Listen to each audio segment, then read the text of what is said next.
Bangladesh football দলের coach হতে জমা পড়ছে একের পর এক জীবন বৃত্তান্ত। আগে যেখানে হাই প্রোফাইলরা কোচ হতে চাইতেন না, সেখানে এখন জমা পড়েছে একের পর এক আবেদন।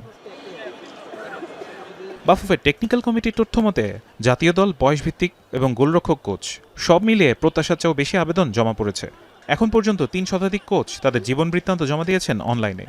আর্জেন্টাইন কোচগুলোকে আমরা প্রাধান্য দিব এবং যে কোচগুলো ছোট দলগুলাকে মানে ছোট দেশগুলাকে প্র্যাকটিস করা এবং বিশ্বকাপে নিয়ে গেছে বা এশিয়ান কাপে নিয়ে গেছে এই কোচগুলোকে প্রাধান্য দেব।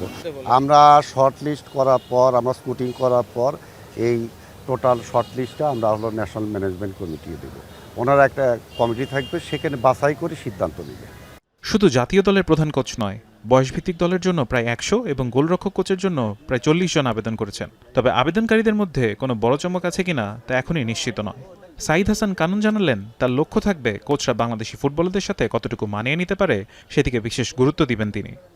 প্রো লাইসেন্স আছে কিনা কোচের, এবং তার কোচিং ক্যারিয়ারের কী ধাপে কী অবস্থায় আছে তার ক্যারিয়ার দেখব, এক্সপিরিয়েন্স দেখব, বয়স দেখতে হবে, এবং আমাদের দেশের এনভায়রনমেন্ট, বাংলাদেশের ফুডিং প্লেয়ারদের অবস্থান যারা বুঝতে পারবে তাদেরকেই আমরা চেষ্টা করব প্রায়োরিটি দেওয়ার জন্য। বিশাল এই তালিকা থেকে সেরা কোচ বাছাই করতে কাজ শুরু করেছে বাফুফের নবগঠিত কমিটির অন্যতম সদস্য ইকবাল হোসেন জানালেন, তার ভাবনাই থাকবে কোচরা দেশের ফুটবলারদের সামনে খাপ খাওয়াতে পারবেন কিনা, পূর্বে কোথায় কাজ করেছে তারা এবং তাদের পারফরমেন্স কেমন ছিল। ফিনান্সিয়াল দিকটা তো দেখবো আমরা, কারণ একজন কোচ করতে ইচ্ছা করলে আমরা ওইভাবে রাখতে পারবো না। এই বিষয়গুলো দেখবো, তার টেকনিক আছে বা বিগত দিনে সে কোথায় কাজ করছে এইগুলো দেখবো, তার যেখানে কাজ করছে ওই টিমের পারফরমেন্সগুলো কেমন, এই বিষয়গুলো বিবেচনা করে আসলে আমরা সিদ্ধান্ত নেব।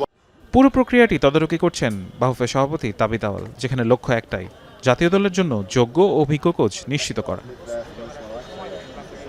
ফারহান ইহসান, এখন, ঢাকা।